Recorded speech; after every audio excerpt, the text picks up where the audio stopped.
Welcome to Denglisch Docs. What words and expressions in English are appropriate when it comes to gender identity? For the most part, we use the word gender when we talk about the two sexes, male and female.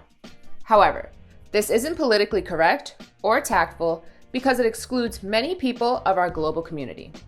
To avoid this, we use more specific terms when discussing gender. For example, if someone were to ask, "What's Sam's gender?" you can say, Sam is female, Sam identifies as transgender, Sam doesn't identify as male or female, or Sam is intersex, which means that Sam's gender falls outside the typical definition of male or female. In the 80s and 90s, people used to call intersex people hermaphrodites, but now the term is considered to be rude and outdated. Within the scope of gender, we use the term gender identity, which means a person's sense of self in relation to their gender. So, you might hear someone ask, "What's your gender identity?" You may also hear someone respond, "I was assigned male at birth, but I now identify as female." Or, "I was assigned female at birth, but I now identify as male."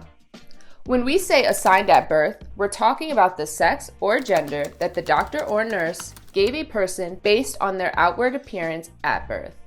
It's the gender that's on their original birth certificate. With regard to gender identity, you can also say, "Doug told me that he's transgender," or "Doug identifies as trans." Transgender means that a person is not the gender assigned at birth. Transgender people use many different terms to describe their gender. So, it's important to ask people what language they want you to use. For example, you can ask, "What's your preferred name and pronouns?"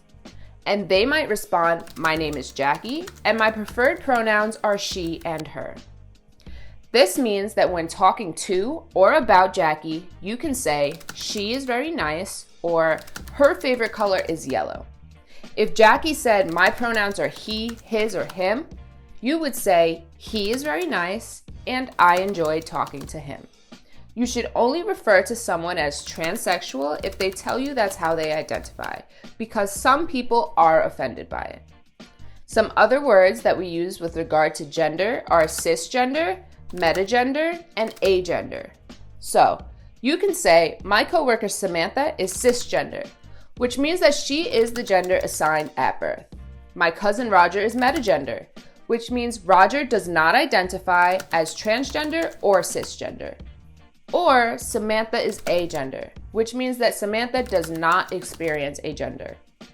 So, for example, you might say, "I was talking to Roger last night, and he told me that Samantha is agender. I'm glad he said something because I thought she was cisgender." Notice that when people identify as agender or metagender, they don't identify as male, female, he, or she, so you shouldn't use masculine or feminine pronouns when referring to them. For example, you shouldn't say, "Samantha told me that she's agender." By using the word she, you've attributed or assigned a particular gender to Samantha, which shows a lack of respect for Sam as a person. In recent years, it's becoming more and more common to hear people say, "I'm gender fluid," which means their gender identity is not set in stone, or, in other words, their gender varies over time, even from day to day. So, for instance, you can ask, "Hey Doug, is Chris gender fluid?" Doug might answer by saying, "I don't know, I think Chris is non-binary." We use the term non-binary when we're referring to a person who is neither male nor female. When talking about gender in English or any other language, be sure to use the appropriate term or phrase, because nowadays the word gender incorporates a diverse group of individuals who identify and express themselves in different ways. We out like that.